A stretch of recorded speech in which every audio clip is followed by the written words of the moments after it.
Olá, meus alunos, meu nome é Abraão e eu sou seu professor de História. Hoje vamos falar sobre a Era Vargas, meus caros alunos. Bem, atentai, a Era Vargas é a fase da história brasileira em que Getúlio Vargas governou este país, o Brasil, de 1930 a 1945 e foi forçado a renunciar à presidência após um ultimato dos militares. Guardem essa informação. Nesse período da história brasileira, o poder esteve centralizado em Vargas, que assumiu como presidente do Brasil após um movimento que depois o Washington Luiz da presidência, nobres alunos. A Era Vargas foi o período de 15 anos da história brasileira, que se estendeu de 1930 a 1945 e no qual Getúlio Vargas era o presidente deste país. A ascensão de Vargas ao poder foi resultado direto da Revolução de 30, atentai, que destituiu Washington Luiz, como eu falei anteriormente, e o impediu a posse de Júlio Prestes, que era o presidente eleito, que assumiria a presidência desse país. Ao longo desse período, Getúlio Vargas procurou centralizar o poder. Muitos historiadores, inclusive, entendem que o período de 30 a 37 como a gestação da ditadura de Vargas. Vargas também ficou marcado pela sua aproximação com as massas, características que se tornou muito marcante durante o Estado Novo. Permaneceu no poder até 45, quando foi forçado a renunciar à presidência por causa de um ultimato dos militares. Com a saída de Vargas do poder, foi organizada uma nova Constituição para o país e iniciada outra fase da história, a Quarta República, que foi de 46 a 64.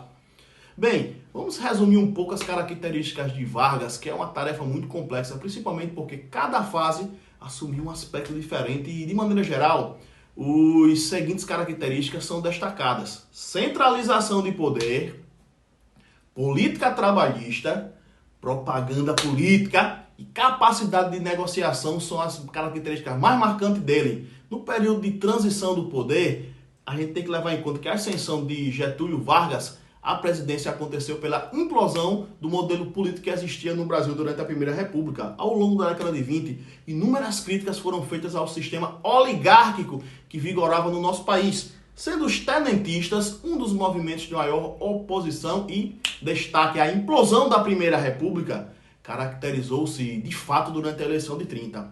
Nessa eleição, a oligarquia mineira rompeu abertamente com a oligarquia paulista, porque o presidente Washington Luiz recusou-se a indicar um candidato mineiro para concorrer ao cargos. A indicação para presidente foi do paulista Júlio Prestes. Isso desagradou profundamente a oligarquia mineira, uma vez que a atitude do presidente rompia com um acordo existente entre as duas oligarquias, que era a famigerada política do café com leite. Assim, os mineiros passaram a conspirar contra o governo e, aliando-se às oligarquias paraibana e gaúcha, optaram por lançar um candidato para concorrer à presidência. Quem foi? Getúlio Vargas. A disputa eleitoral travada entre Júlio Prestes e Getúlio Vargas teve como desfecho a vitória do primeiro. No entanto, mesmo derrotados, membros da chapa eleitoral de Vargas, chamada Aliança Liberal, começaram a conspirar para destituir Washington Luiz do poder. Vargas, porém, havia aceitado a derrota. Essa conspiração tornou-se rebelião de fato quando João Pessoa, vice de Getúlio Vargas, foi assassinado no Recife por João Dantas.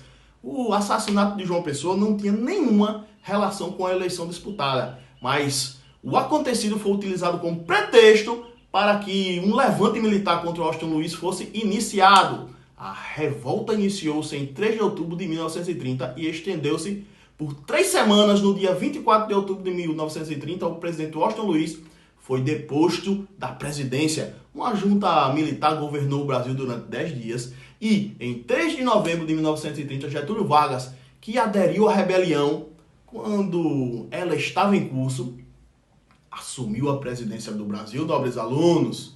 E há 3 fases que são marcadas na Era Vargas. A primeira é o governo provisório, a segunda é o governo constitucional e a terceira é o Estado Novo. Atentai, o governo provisório ele deveria ser um governo de transição até que um novo presidente fosse eleito e uma nova Constituição fosse promulgada. Vargas, no entanto, demonstrou pouca disposição para abrir mão da presidência e a sua demora em realizar isso gerou uma reação em São Paulo, que ficou conhecida como Revolução Constitucionalista de 1932.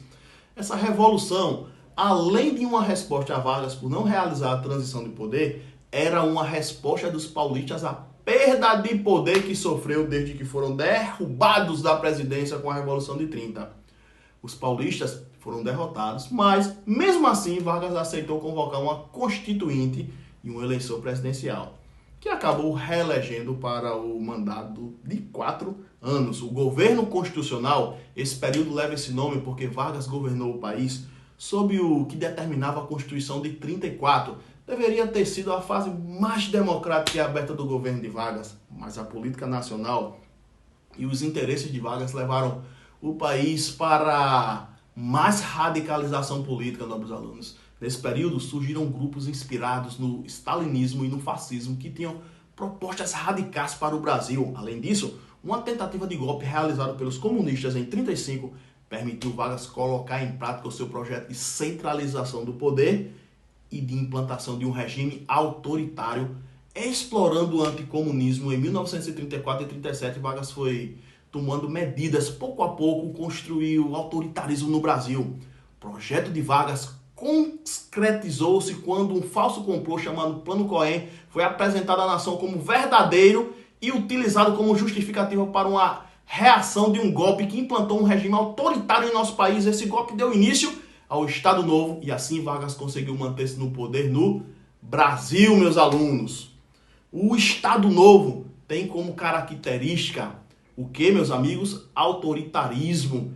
Getúlio Vargas, que ficou marcado por perseguição da oposição em nosso país e pela consolidação de práticas arbitrárias como a tortura, que utilizava contra os opositores do governo. Houve uma grande centralização do poder na mão de Vargas e o legislativo teve seu funcionamento suspenso no país. A administração do país ficou todas nas mãos do ditador, que passou a usar todos os seus poderes como moeda de troca em negociações políticas. A censura tornou-se comum no país e o Departamento de Imprensa e Propaganda, o DIP, cumpria o papel de censor nacional, bem como promovia a propaganda oficial do governo.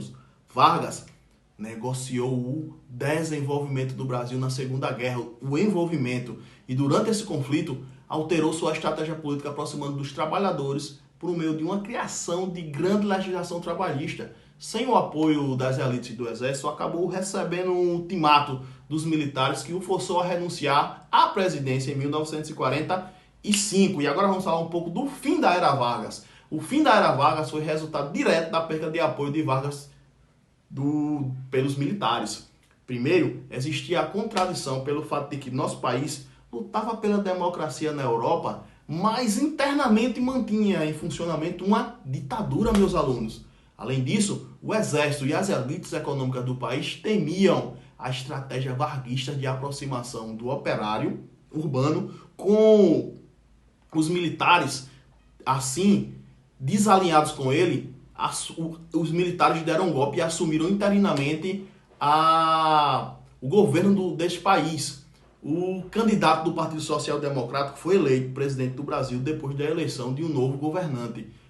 Foi promulgada uma nova Constituição em 1946 para o país. E esses acontecimentos deram início a um período conhecido como Quarta República. Aula encerrada, resolvam um exercício no Google Forms, tenham cautelas contra o coronavírus e até a próxima, meus alunos.